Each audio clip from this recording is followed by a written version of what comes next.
on a different type of time, like a red eye from the West Coast. I've been on a different type of grind, like niggas online, I don't win ghosts. Locked in with my brothers though, we the same kind, different mothers though. All right, welcome back. We moved. New budget. Change of scenery. Nah, budget got cleared. The check cleared. Yeah, so, you know, now we got sponsorships and all that type of thing. So if you're in there and you're interested in getting sponsored, you know, we can put your logo on one of these cars over here. We can get you. We can put your logo up in here. Best dealer in San Antonio. It's not Mark Motors. It's not Mark Jacobs. It's not Lamborghini. It's not Bentley. It's Prestige Motorsports. And we can get you going. So if you want to get going, you need to be knowing and send that logo to us. And just make sure you pay though. All right, make sure you pay. Make sure you pay though. Little ad. That was a definite ad. That was such a commercial. That's insane. Yeah, my bad, guys. All right, well, welcome back. We are in the showroom here at Prestige with some very, very beautiful guest stars. We have some guests today. Yeah. Beautiful. I feel like our audience will like this a lot. Yeah. Yeah. A little pop of color over there. I wish y'all could see everything around us, but this will do. Yeah. All right, this episode is going to be a little bit different. We're going to dive deep into some personal things. I feel like we did a good job. Season 1, you guys got to know us, our personalities a little bit. Yeah. And so, you know, I think we want to start sharing a little bit of our testimonies, our stories, how we got here. And so I think we'll just dive into it today instead of lean in. We're leaning in. I don't think that's just going to be an episode thing. I think that might just be the theme for the season. This season is leaning in. I like that. All in. Lean in. Lean in. All right. All right. Well, Jack and I, as you know, are 8 years apart. We are biological siblings. We have the same mom. We have different dads. I grew up in the house with Bobby's dad for a few years before our parents, they got divorced, our mom and his dad. How you grew up in the house with my dad longer than I did? That is crazy. And in those years of them being married, they did foster care. Yep. And so we had some before you were born, some while you were a baby. A lot happened in your first 3 or 4 years of life that you don't remember. Yeah. But I was old enough to remember. And so we had a lot of foster kids in and out of our house, a lot of broken, just awful stories that children were up against, and our parents would take them in. It was traumatic. I cannot lie. I think in the long run, for me, that it was traumatic witnessing some of the things and just seeing and hearing things at a young age. But when I was 8 or 9, you were in Mom's belly when Dawn came. Yeah. So our older sister came to us via foster care, and I'll never forget. It was on like late night, like middle of the night.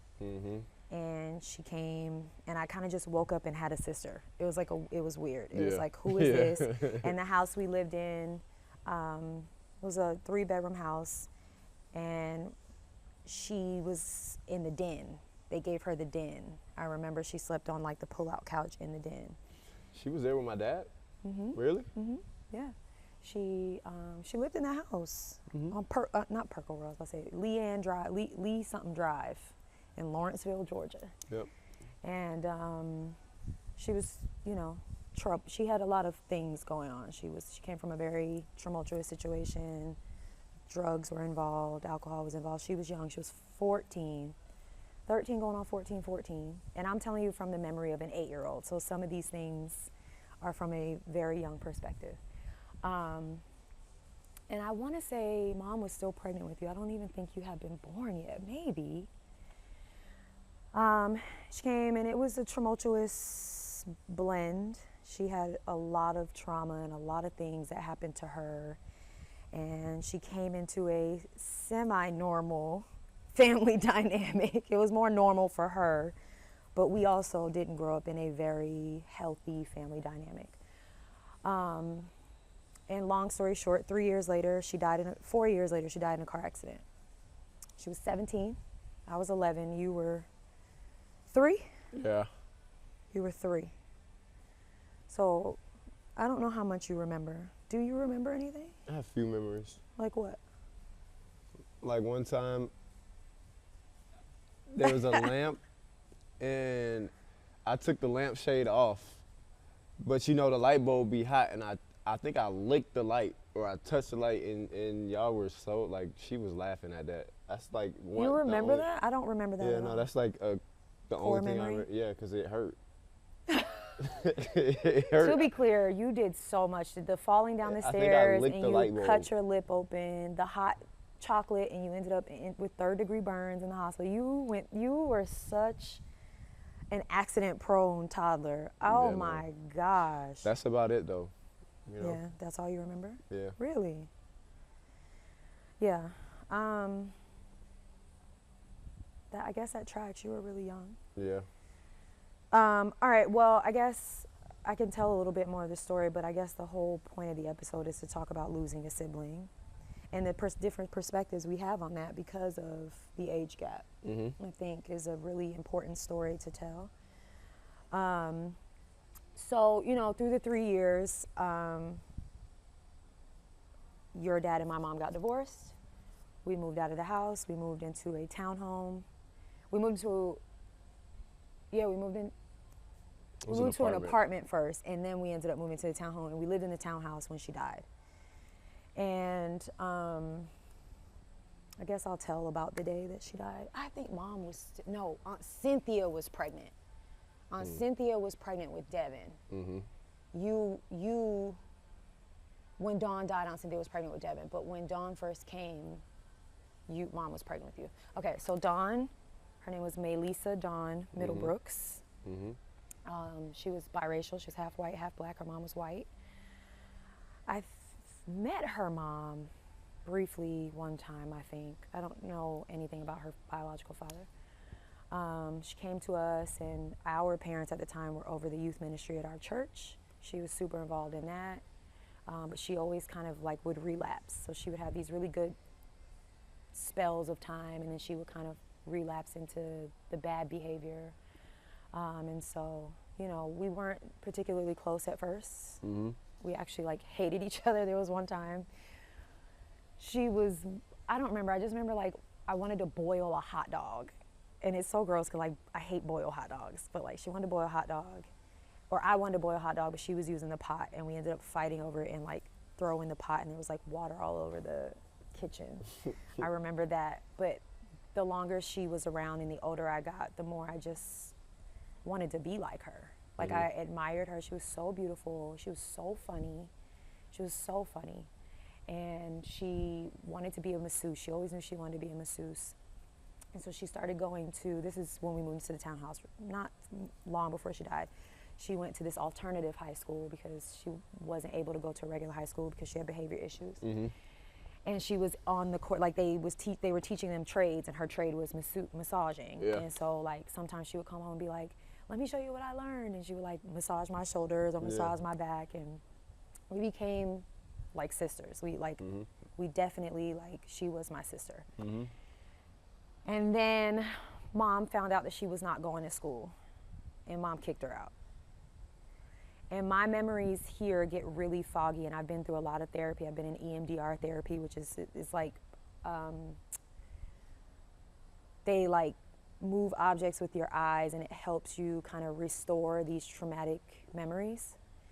Yeah, we talked about that last season. Yeah, and so I've tried to recall. So I just want to remind you guys, I'm only recalling my version of what I remember as a child. I was 11. Yeah. Mom kicked her out, and I remember she came over to get, all her stuff was in trash bags at the front door. And she came over to get all her stuff. And I remember she like kneeled down to hug me. And the last words I said to our sister was like, I hate you.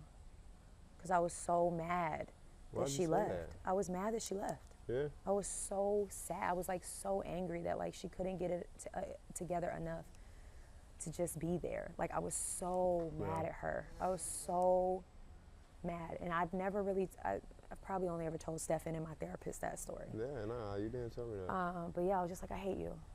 Like I like, don't hug me. Like I hate you. And she left. And my memory is that like either the next day or a few days later she died. I don't remember the exact timeline of that. I'm not gonna cry. So she passed away after she got kicked out? She got kicked out, and she was living with this guy. It was the guy's car that she was driving when the accident happened.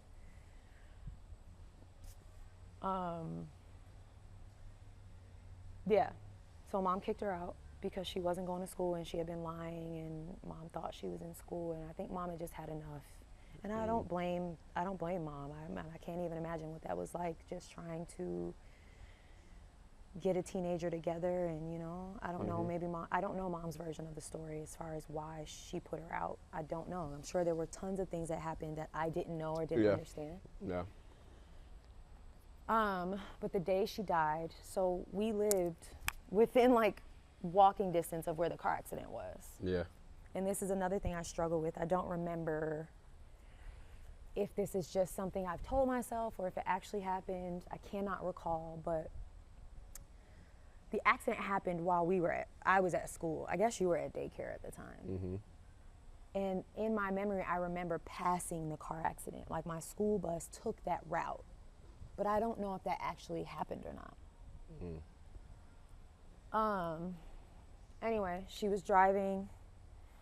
She was coming around a curve. She overcorrected. And because she overcorrected on a curve, she jumped the median and went head on with a pickup truck. It was her, a girl in the passenger seat, and a girl in the back seat. The girl in the back seat passed away. The impact brought the sound system through the car and essentially just smashed her. The girl in the front seat survived, but was never the same. And Rick told me recently, your manager, told me recently that he knew the girl in the back seat. He knew her. And then our sister, her head got trapped under the steering wheel. And again, this is my memory. She didn't die on impact. Essentially, she suffocated to death. My next memory is being at home and I saw it on the news. But I didn't know it was her. I just saw like there was this accident on the news. So that's what I'm saying. I don't know if my memory of seeing visual was I saw it from the bus or I saw it on the news. Yeah. Then mom came home. It was raining. It was like dark and cloudy and it was raining, and mom came home and she was dating a guy at the time and he brought her home and she was crying. I was just like, what's wrong? And she told me.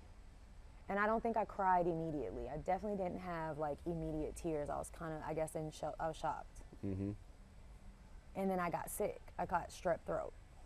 My body's response was to get sick. Yeah. So I remember being in the bed for days, and I was in mom's bed, and I just remember like coming to and crying so bad that my eyes hurt, and then I just would sleep. It felt like for days. And then I remember Aunt Cynthia came over and she was pregnant, and she like couldn't console me because I was so sick, but she was pregnant, and so she didn't like want to get sick, but she was just like, I'm so sorry, like I want to hold you. And because she was a child of the foster care system, and I think mom was in the process of trying to adopt her, but because she was in and out of the house, she was almost legal, that became a big thing. So I don't know if she was ever officially adopted. But foster care only offered mom like a pine box to put her in. And mom was like, I'm not putting my daughter in a pine box. Yeah. Like they literally were like, well, that's all we got for you. That's all the system was willing to do, was put her in a pine box. Yeah. And so the church we were at, again, she was a big part of the church, and our parents were still, they weren't together anymore, but they were still working as like in the ministry.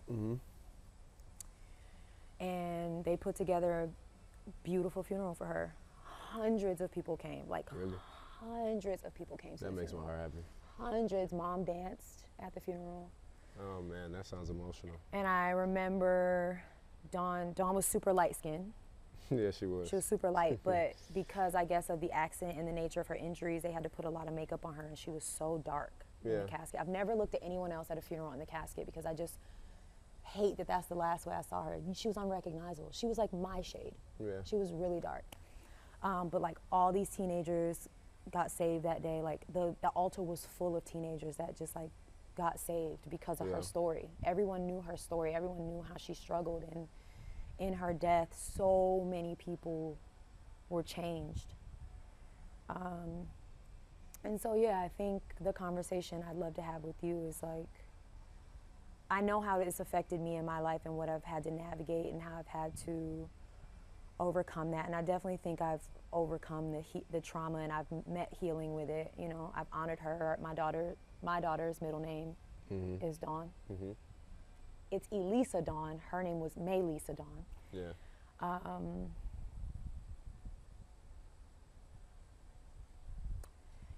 And I think I just subconsciously live my life knowing that she never got to see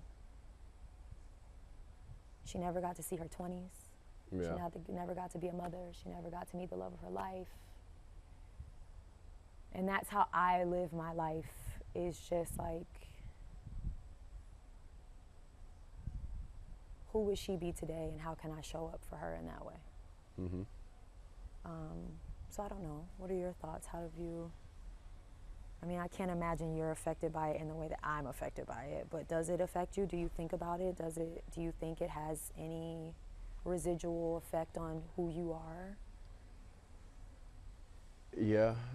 I mean, like I said, like you said, I was really young, you know, so I kind of just know of her in passing, you know what I mean? Like, I know about her, you know, her death site, and Mom used to always have a book in her car. It wouldn't happen to me.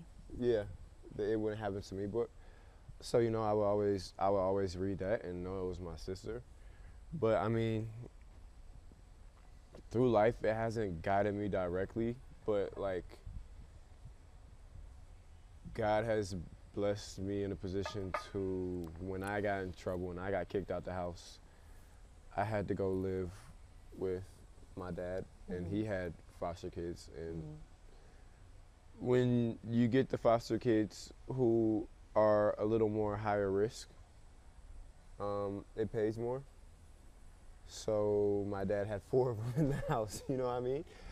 But like, it was like that situation all over again, you know what I mean? Like, those kids were just like me, you know what I mean? And I never treated them any different. I didn't care what they went through or anything. Like, they had really bad trauma, and I couldn't imagine it, you know? Like, each one of them just wanted to be home, you know what I mean? So like, I have a lot of brothers through foster care, my dad's side, that to this day, like, it's just like love, you know what I mean?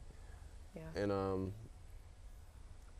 it's just unfortunate for real, you know? Like, it's super unfortunate. And we was having this conversation the other day, like, you know, I'm growing and coming through things, and like, removing ego, right? Knowing that, like, a lot of these things, you're also I had tissue over here.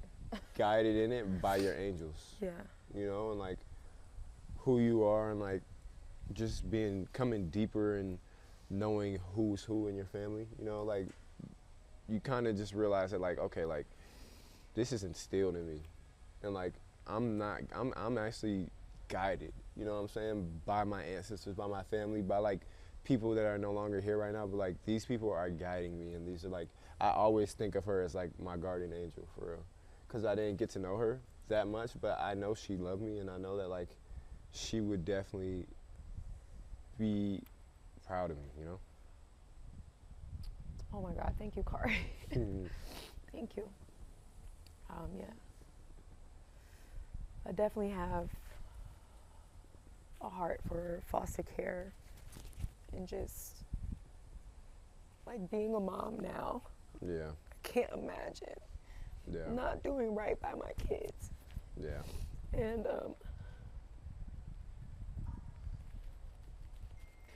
it's funny you brought up that book, because when that book came out, so where we grew up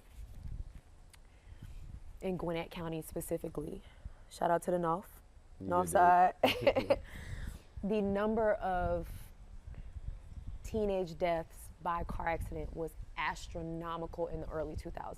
It was really bad. It was so bad that they were able to make a book full of kids who died in car accidents, and it was a part of our health class. And when the book came out, they asked me if I would talk about it in health class. Really? And so I did it a couple of times, and it's funny because now like my job is to just like talk. you know, and I just talked about the impact it had, and I don't know how many people were affected by my talk, because I also became a very angry teenager after she died. I was very angry. I was a mean girl. I was a bully. You were. I had so much anger and resentment revolved around how we were growing up. Like, I just was an angry kid. And so,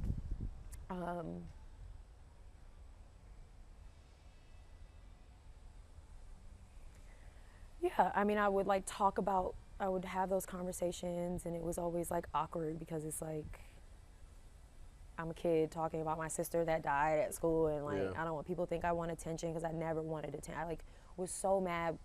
I was in 6th grade when it happened. I remember when I went back to school, Deanne, who's like our play cousin, love her, she had told everybody. I was so angry. I was like, why would you tell everybody that? Like, why? Yeah. Why would you tell everybody? Yeah. Now everybody's looking at me like I'm the girl with the sister who died. Like, why would you? I was like, I wanted to fight her. I was so angry. But I think, you know, my heart just breaks for people like her who really never stood a chance.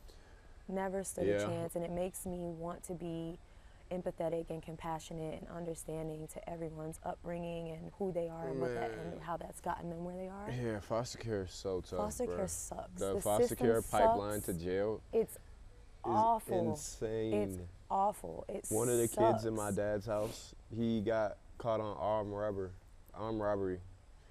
He was 17, caught up in armed robbery. You know what I mean? Like, most of them was in gangs. I wanted to get into a gang. I bet you did. But they wouldn't let me join. Why? You were too good? You were too good of a kid? You were too wholesome? What? Or they saw you like you don't belong here? Nah, my dad was a pastor. You're like, you're the op. They said your dad's a pastor, you can't be a GD.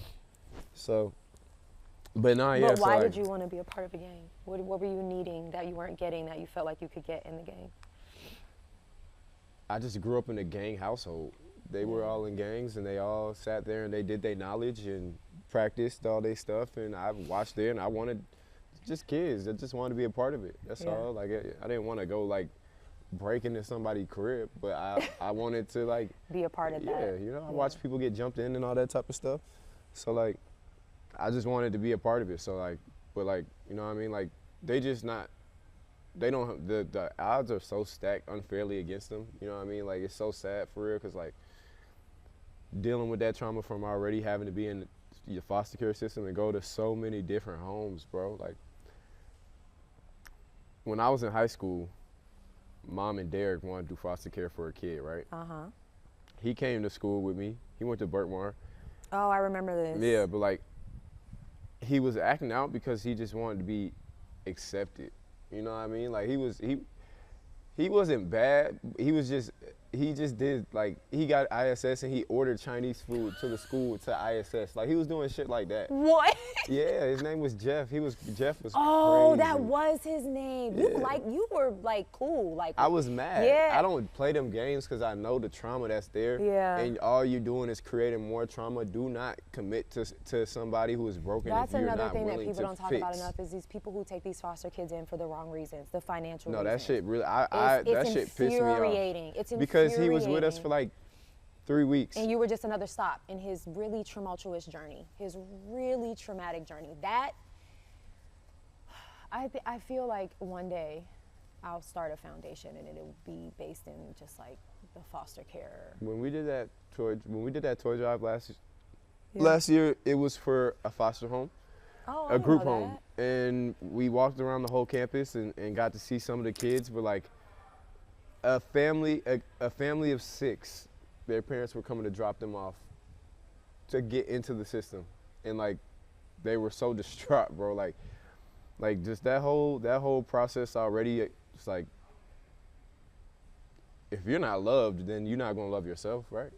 They're set up to fail. No, they are, bro. They're and it's really set sad. up to And fail. I got a lot of soft spot in my heart for just that type of thing, and just all type of people. I accept everybody. Like, I don't like.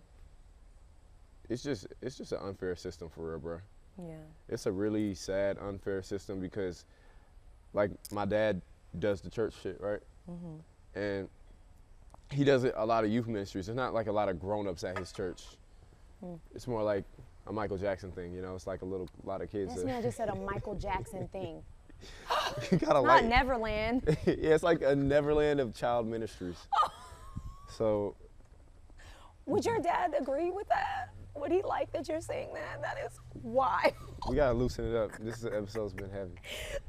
But like it gave those kids a sense of community and they loved being in Sandersville, Georgia.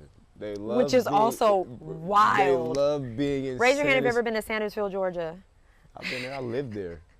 But they loved being there because they were accepted into community. Yeah. And a lot of them went to the high school with me, but like you said, when they are noted as having discipline problems, they automatically have to go to the alternative school. So the alternative school, let me show you how Washington County is, because this shit's set up like jail. High school, alternative school, jail. YDC. The Youth Detention Center is right across the street from the high school. So it's just a literal revolving door. It is. It's Are you crazy. serious? I swear to God. I would not lie to you. The Youth Detention Center is right across. Who thought that was a good idea? Are on the foot, when they're hanging out in the yard, they can, not the yard. See the kids like at school. When we have our football games on Friday nights, they can hear awful. the commentator. That's awful. It's That's crazy. Awful. Yeah, but like I said, bro, it's just, they were able to come in and like, you know, like maybe one or two times there would be a kid who wasn't in that and they could come to the high school with me and they would always be like, that's my brother, that's my cousin. I'd be like, hell yeah, like, you know what I'm saying? Like, so, I don't know, I just feel a certain way about foster kids and foster care system in general. It's not a good system. I feel like a lot of their caseworkers be bullshit because they have people, their caseworkers are basically like the people who yeah, but caseworkers are also so overloaded with cases that they lose all, like, the plot of their entire career. The plot, right? They lose it because now they're just bogged down by case after case after case, and the empathy is gone, and now they're just shuffling these kids around like they're pawns. Yeah. You know, and it's really, it's like, there's so much nothing destruction. Is at their hands. There's so much destruction in the foster care. But care if you do system. foster care, shout out to you, because that is a lot you have to take in. Like it's, like you said, like, I don't know what mom dealt with. Yeah. But I didn't know Downing got kicked out though. That was. Yeah, and I also, like, in giving our mom grace, like, she started foster care in a marriage, and then she wanted to carry on with it, but she became a single mom of 3 kids. You know, and you're dealing with this teenager, you have a preteen, and you have a baby. Like, I can't imagine what that was like. And I know Dawn was not easy. Like, she had a lot of, you know, and now in hindsight, you think about mental health. I'm sure there was a lot that she could have had help with, and she wasn't getting it because mental health wasn't really a thing back then. But, you know, I think a lot about, like, who she would have been and would she have ever been able to overcome being set up to fail because she was a part of the system. I know she was in group homes and just all kinds of things. So I don't know. Well, do you think that? Who do I think she would be? No, I was gonna say, do you not think that echoes in you though?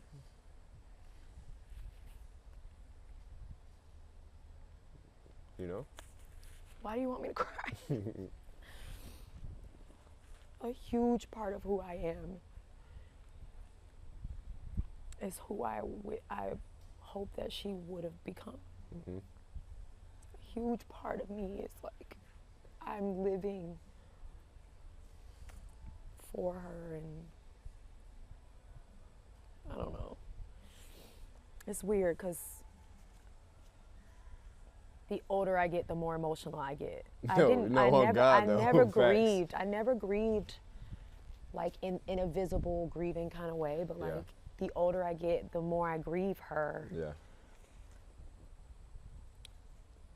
Just because I know how important it is to have people, and I just wonder like how alone she used to feel and how like misunderstood she used to feel, and it makes me sad. And I wonder when she died, did she feel loved? Did she feel that? Did she know that we loved her? Because the last thing I said to her wasn't that I loved her. Yeah. So, you know, I've carried that, and I think I've done a good job of navigating it, and I've had tons of therapy. And my last therapist actually told me, like, I think you've healed from that. I think you have more mommy issues than anything. And I was like, bingo, you nailed it. So, yeah, I don't know. But you just navigate it, you know? Yeah. You just, like, you navigate it, and when the grief comes up, like last year I really struggled. She died on May 19th of 2000. Yeah. And I always remember the day. I remember her birthday, January 25th, 1985. And I remember the day she died, but last year I was in the bed all day. Mm-hmm. I couldn't get out of the bed. And there's just something that happens when you have kids, you know, and like Carter asks me about her all the time. She'll say like, da-da-da-da-da about Auntie Dawn, and sometimes I'm sad because I don't know the answer. Yeah. You know, and I have that picture of the three of us in my office, and Dash broke it recently, and I was so mad. Stephen was like, walk away, because I was gonna whoop his little behind. I was so mad. But yeah, I look at the picture of the three of us, and all the time I'm just like, we went through some shit, bro. We went through some shit. We really went through some shit. And in that picture is just three kids, you know, who just. Well, I think you're doing a great job. Well, thank you. I hope that she feels like.